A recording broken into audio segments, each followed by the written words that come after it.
个世界是什么模样？走过山水一场梦一场，那迎风呐喊的海浪，要多久多久才会遇上？那深埋心底的愿望，要多久多久才会登场？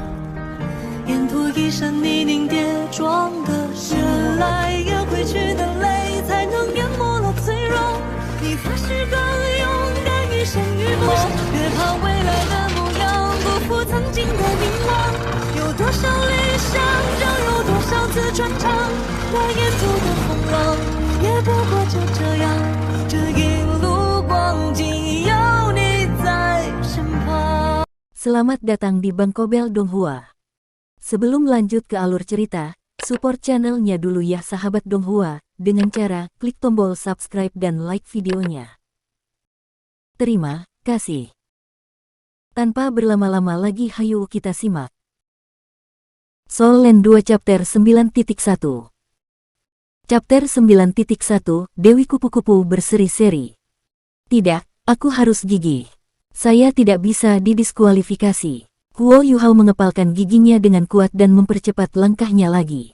Demi membersihkan pikirannya yang lelah, dia bahkan mengaktifkan kekuatan jiwanya dan melepaskan spirit shock yang ditujukan pada dirinya sendiri. Rasa sakit yang hebat dalam pikirannya juga merangsang fungsi tubuhnya, dan tentu saja, kecepatannya meningkat sedikit lagi, memungkinkannya untuk menyalip beberapa orang di bagian paling belakang kelompok. Zhou Yi diam-diam berdiri di sana. Dia tidak memperhatikan para siswa yang sudah menyelesaikan pangkuan mereka. Sebaliknya, pandangannya jatuh pada siswa yang belum menyelesaikan pangkuan mereka. Dari para siswa ini, orang yang memiliki ekspresi paling lelah adalah Huo Yuhao. Seragamnya, yang sudah basah oleh keringat, bukanlah sesuatu yang bisa dipalsukan. Namun, dia mengepalkan giginya dengan erat saat dia berusaha dengan tekun. Waktu berlalu dengan cepat, dan Huo Yuhao bertahan selama 8 putaran lagi. Pada saat ini, hanya ada 5 menit tersisa sampai akhir dari 2 jam. Bersama Huo Yuhao, ada 7 orang lain yang belum selesai berlari. Namun, mereka sepertinya hanya memiliki 3 hingga 5 lap tersisa.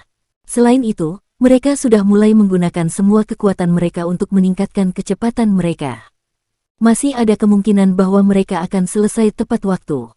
Namun, Huo Yuhao masih membutuhkan 12 lap lagi. Pada saat itu, sesosok tiba-tiba keluar dari tengah Shrek Plaza. Itu mendarat di belakang Huo Yuhao, dan menyusulnya hanya dalam beberapa langkah. Setelah itu, sebuah adegan yang mengejutkan semua orang yang hadir muncul. Sepasang sayap kupu-kupu biru tiba-tiba menyebar dari belakang orang yang mengejar Huo Yuhao.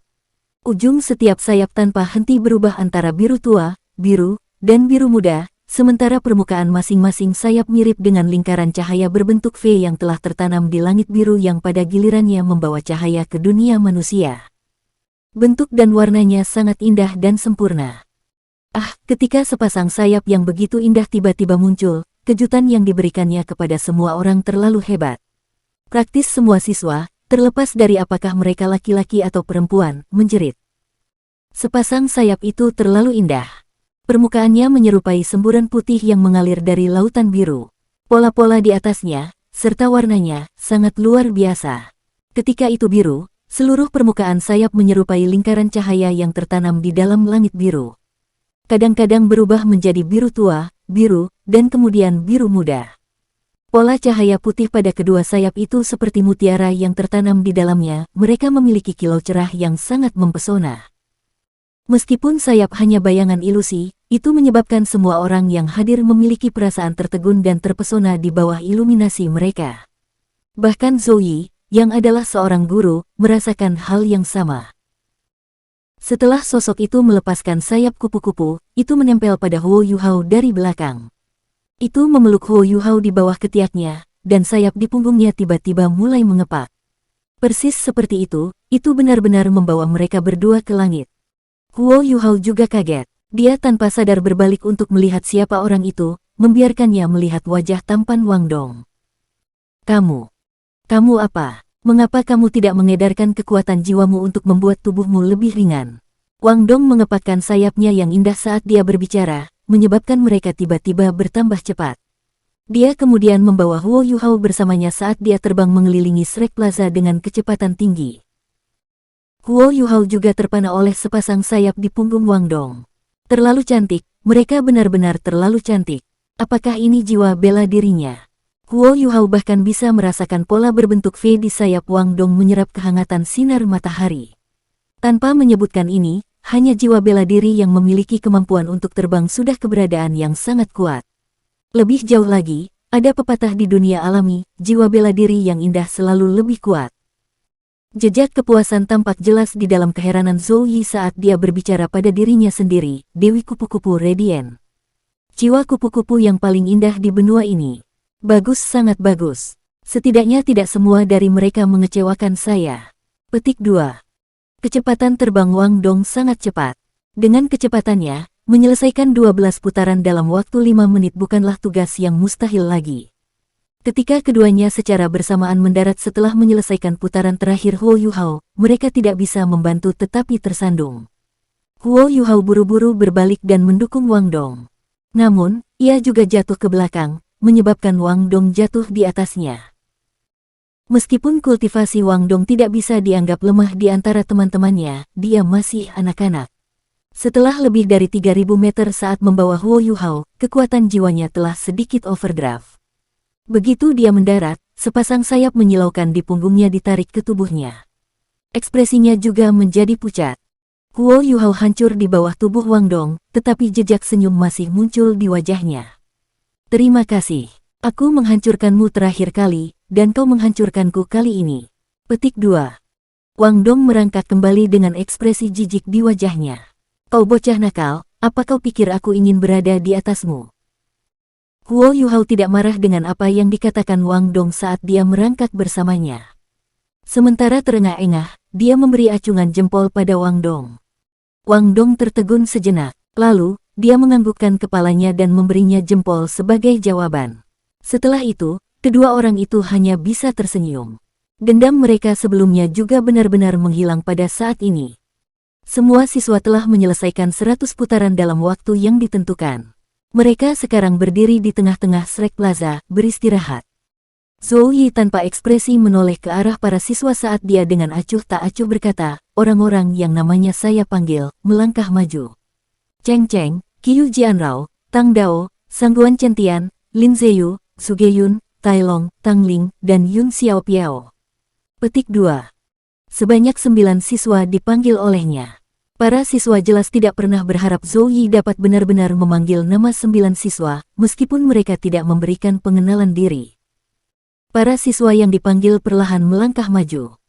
Zhou Yi dengan acuh tak acuh berkata, kalian 9 bisa pergi mengepak barang bawaan Anda dan meninggalkan akademi.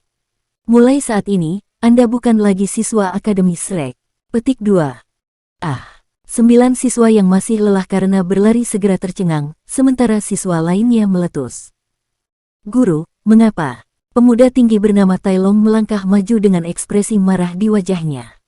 Dari para siswa yang telah menyelesaikan 100 putaran mereka, dia berada di kelompok orang pertama, dia adalah salah satu orang pertama yang selesai. Zhou Yi dengan dingin menjawab, Akademi Shrek tidak membutuhkan siswa yang penuh trik. Jika kami mengolah orang seperti Anda, yang memiliki kekuatan tetapi tidak memiliki sikap yang baik dan jujur, satu-satunya hal yang akan Anda bawa ke negara manapun adalah bencana, bukan bantuan. Tai Long, katakan sendiri, apakah kamu menjalankan 100 lap penuh tadi? Petik 2. Aku secara alami berlari cukup. Tai Long memprotes. Zhou Yi tertawa. Kamu cukup berlari. Jika ingatan saya benar, ketika semua orang mulai berlari, Anda tidak tergesa-gesa berjalan 2 putaran karena fakta bahwa saya belum tiba di Shrek Plaza. Anda hanya mulai mengejar ketinggalan ketika kelompok terkemuka berada di pangkuan kelima mereka. Karena ini, Anda tidak menjalankan 100 putaran penuh, tetapi 97. Saya percaya bahwa saya bukan satu-satunya orang yang melihat kemalasan Anda pada awalnya. Petik 2. Aku, wajah Tai Long langsung memerah. Dia tidak pernah berpikir bahwa Zhou Yi, yang tidak keluar ke lapangan pada awalnya, akan dapat mengungkapkan trik liciknya seolah-olah dia melihat mereka secara pribadi. Tapi, hanya karena aku berlari beberapa putaran lebih sedikit, kamu tidak bisa mengeluarkanku karena ini. Zhou Yi mendengus dengan jijik. Aku sudah menjelaskan alasan kenapa aku mengusirmu. Anda tidak cocok disebut siswa Akademi Shrek. Kemasi tas Anda dan kencangkan.